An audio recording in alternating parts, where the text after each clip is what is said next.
Continuing in the series of KalSarp Yog, we move on to KalSarp Yog, where Rahu is in the 8th house and Ketu is in the 2nd house. 8th house relates to accidents, it relates to obstacles, it relates to sudden happenings in life.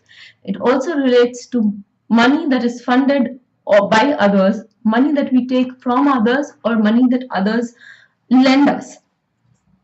So there can be problem regarding money, there can be problem with obstacles, frequent obstacles in life, there can be problem as regards accidents. There can also be problems regarding cheating. This is also a house where we would find a problem regarding poisoning, because 8th house of the natural zodiac means Scorpio also holds a lot of poison in there with itself. This is also a house where we see a problem with in-laws.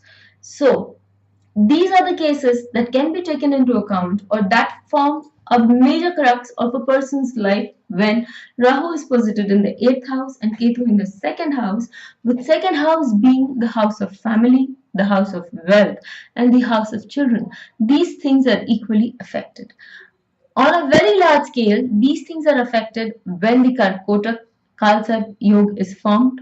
On a diminished yet a very subtle level, these things do show up when this axis happens to be on the 8/2, but not in form of KalSarp Yoga.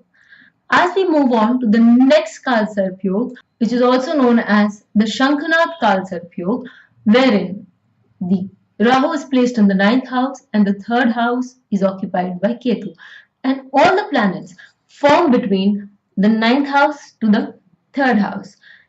9th house relates to traditional teachings. 9th house also relates to guru, it relates to preceptors, it relates to higher educations. It also relates to your luck. So, if a person has his 9th house afflicted by Rahu, his luck is on a very long run and at a very large scale compromised. However, Ketu in the 3rd house makes it realize that this luck is also generally compromised because a person does not pay heed to what others have to say. The person would not be listening or would be totally avoiding what others have to say, because 3rd house is also the house of hearing. It is also the house where a person can get a lot of tensions due to siblings, a house where friends and contacts can cause a lot of problems. So this is also a house, 3rd house is also unlocking of the karma, but when Ketu is sitting there, you can be very much rest assured that the inlet of karma being on that house is definitely going to make sure that your karmic patterns are very, very strong. So on one hand, when your luck is compromised, and on the second hand, the karmic patterns are very strong, this is one KalSarp Yoga which needs a lot of attention. Good placement of planets here can mitigate, but not, I repeat, not cut off the entire KalSarp Yoga. But on a long run, as I always keep telling, once we have completed a big chunk of our karmic cycle, we can absolutely live a very happy and a healthy life, because no planet gives only good or only bad results. As we move on to the Patak KalSarp Yoga, which is formed on the axis of 10 and 4, we would see that the 10th house is occupied by Rahu and Ketu occupies the 4th house. 10th house holds a number of things. Apart from its ability to help us work out our karma, it also represents our honor and our place in society. It also represents the way we work, our work ethics. It also represents our working environment. It also represents our parents, father in particular. The 4th house represents a mother, and in addition, it also represents the in-laws of the child. Why so? 5th house is the house of children. So 12th from 5th is the 4th house, which represents the hospitalization of the children.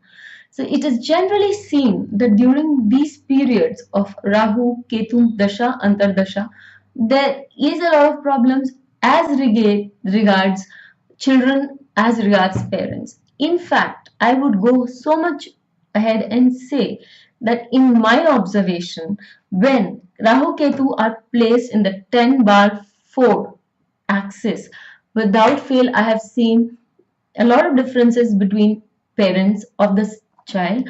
It could also mean that the child could have his or her own share of differences with the parents, or otherwise, definitely the parents could have had a lot of differences between them and could also end up moving their own separate ways.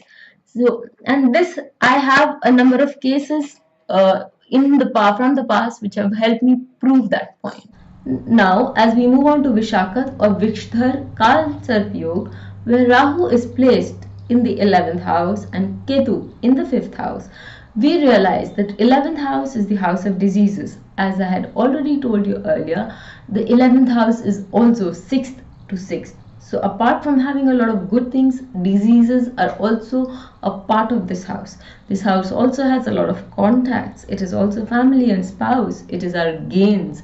It is also our house of future vision. It is also the house wherein we take a good look at society in general. So all these things about this house is compromised. This house is also the fruit of our marriage, that is our children. So again, children are also compromised in this yoga when Rahu is in the 11th house and Ketu in the 5th house. 5th house again is children. 5th house is again our eyesight. 5th house is again luck. It is also because it is also one of the Trikona houses. It is also our ability, our honor, our ability to stand on a ground. 5th house is also the honor that is bestowed to us, the power that we have. So all these things in totality are compromised. These things become the crux of our lives, and as such cause or create problems or create situations that would take a lot of our energy into them. So when Rahu is posited in the 11th house and Ketu in the 5th house, we see the drama around a person's life revolving on these issues mainly. The final case here is Sheshna KalSarp Yog, where Rahu moves into the 12th house and Ketu into the 6th house. This is a place where we see that a person has to let go of a lot of things. One of the learning points in a person's life is to let go, because 12th house is essentially letting go. It is also the house of hospitalization and doctors. It is also the house of affrontations, confrontations, and 6th house being the house of enemies. We see that a person is lot troubled by people who later become enemies in their lives. This is also a house wherein we find an axis where we find a person has a loss of dignity, because 6th house is the house of work. 6th house is the house of our work employment, our employers, our employees, and our work environment in general. So we see that this is a place where a person is likely to face a lot of trauma, likely to face a lot of humiliation. 12th house is also our eyesight, especially the left eye. So a person might be having to undergo an operation in the 12th house. 6th house is also court cases. So a person might just lose out on a number of court cases. So this brings us to the end of the series of the videos of the KalSarp Yoga. Primarily, please do write how you found the series, so that any series we bring in the later times can be modulated to your liking and expectations. Also, do write in your views if you have found this yoga working on any chart that you have, or for that matter, on a very subtle level, the axis that has been described in these videos working on any level. Till we meet again, have a nice time. Bye for now.